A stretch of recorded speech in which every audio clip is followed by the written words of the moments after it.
ahí los estoy escuchando. Bárbaro. Te preguntaba, para vos, ¿cómo debe ser la flexibilización, sobre todo en los lugares como el AMBA, que concentra la mayor cantidad de contagios en la Argentina? Bueno, la verdad es lo que es flexibilizar en los lugares donde menos riesgo hay.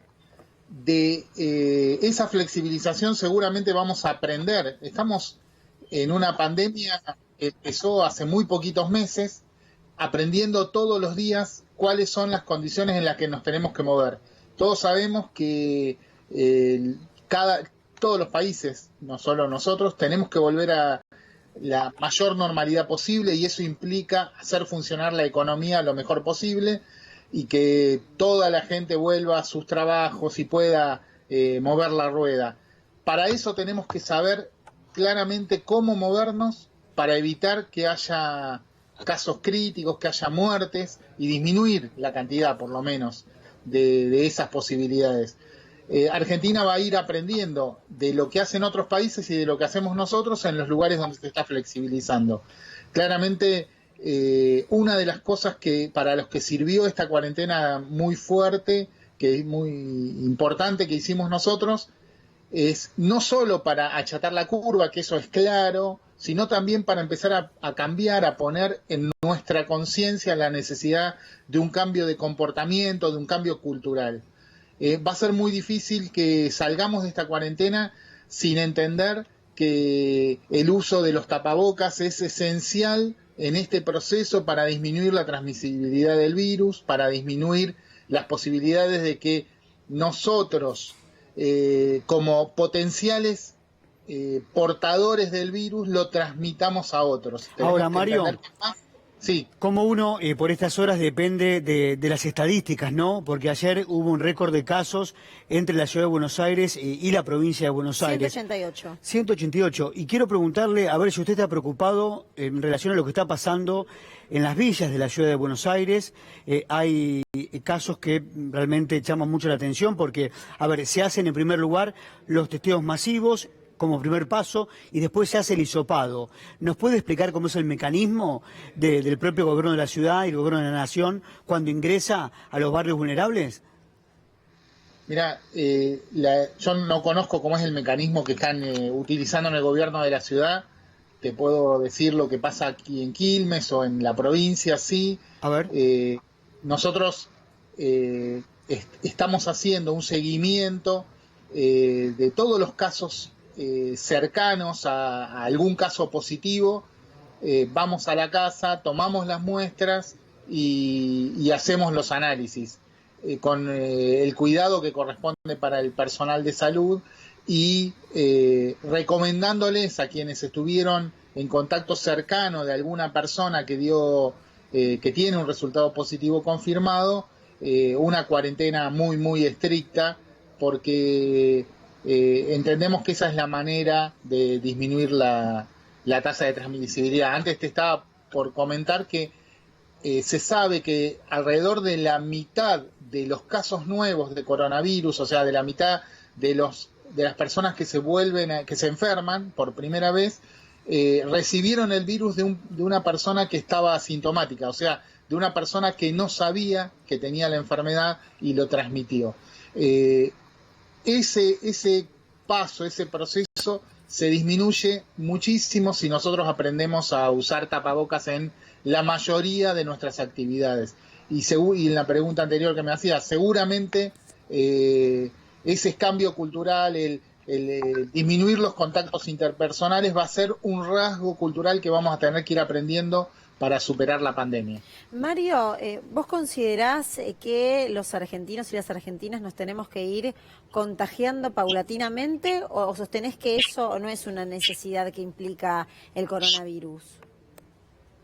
Yo creo que en un virus como esto es inevitable que vayan pasando los contagios. Ahora, quienes abogan por esa teoría de la inmunidad social, de la inmunidad comunitaria, lo que no nos dicen es que en la epidemia que está sucediendo ahora en Estados Unidos, con la tragedia de vidas humanas perdidas que hay solo el 1%, entre el 1 y el 3% de la población, dependiendo del cálculo, que se ha infectado, lo que quiere decir que el virus tiene todavía más de un 97% de población sobre la que puede infectar. Imagínense si toda esa población estuviera infectada más o menos al mismo tiempo o en tiempos relativamente cortos, ¿cuál sería el producto de muertes que habría? Si ahora hay una tragedia, ¿por cuánto la tendríamos que multiplicar?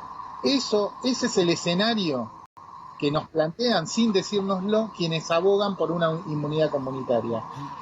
El proceso que estamos siguiendo nosotros, que tiene que ver con evitar el disparo de la cantidad de casos de virus y de la cantidad de muertes, es muy oneroso económicamente para un país y para una sociedad, pero es el único que garantiza que nosotros podamos tener tiempo, adquirir tiempo para aprender estas cuestiones culturales de las que estábamos mencionando y al mismo tiempo esperar, eso es más azaroso, pero esperar que aparezca un tratamiento que mitigue a los casos más críticos o una vacuna que nos proteja a quienes todavía no nos hemos infectado.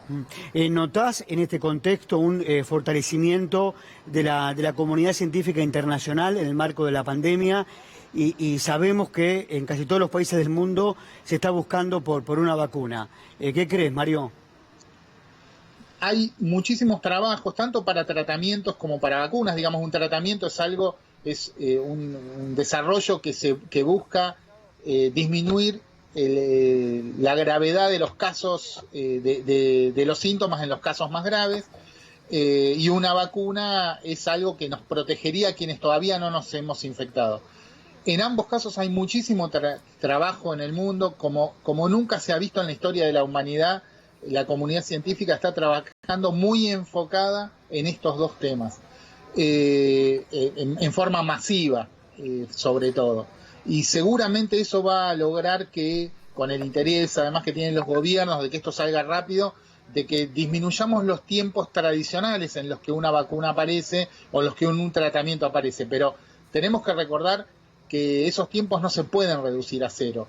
Las vacunas necesitan ser probadas por su efectividad, digamos, por su real incidencia en disminuir la probabilidad que una persona se enferme, y además necesitan ser probadas por su escasa o baja toxicidad. Puede ser que desarrollemos una vacuna que sea efectiva, pero que sea tóxica, que tenga efectos colaterales que impidan que se pueda usar, y eso hay que probarlo antes de lanzar esa vacuna masivamente para toda la población, y eso lleva tiempo. Si bien yo he escuchado a algunos científicos, algunas personas que trabajan en esto, que dicen que por ahí en 6 meses se podría tener una vacuna, siempre en potencial. Yo creo que va a ser muy difícil que en menos de un año y medio tengamos esa posibilidad. En cambio, tengo mucha más esperanza de que se consiga un tratamiento mucho más rápido, en 2, 3, 4 meses, con estos tratamientos que está probando masivamente la Organización Mundial de la Salud en todo el mundo, y de experimentos de los cuales participa Argentina, o algún otro tratamiento que también hay laboratorios en distintos lugares del mundo que están probando. Mario, será interesante, por supuesto, seguir hablando de esos tratamientos, pero no quiero dejar pasar la oportunidad, como especialista en virología, de lo que te genera, de lo que repercute en vos, escuchar que un grupo pequeño, pero un grupo al fin está generando un movimiento anti-cuarentena. ¿Qué le decís a esa gente? Bueno, yo escuchaba el otro día al doctor Khan que decía que quienes están en contra de la cuarentena, que prueben con infectarse del virus. Es eso lo que están promoviendo. Están promoviendo que quienes en forma, quizás sin saberlo, sin entender todas las consecuencias que tiene esto, por una cuestión ideológica o por una cuestión de la que fuera, rompan la cuarentena, y esas personas van a ser los más susceptibles. Es como cuando en una guerra, y nosotros estamos en una guerra contra este virus, alguien manda a otro al frente de batalla, que seguramente ese va a ser el que más riesgo tenga de morirse, porque va a recibir las primeras balas, va a recibir las primeras agresiones del otro lado, y eso es lo que están haciendo, diciéndole a la gente: pónganse en el frente de batalla, se van a enfermar, probablemente se van a morir, aunque no se lo olviden, ¿no? Clarísimo, Mario, muchas gracias, muy amable.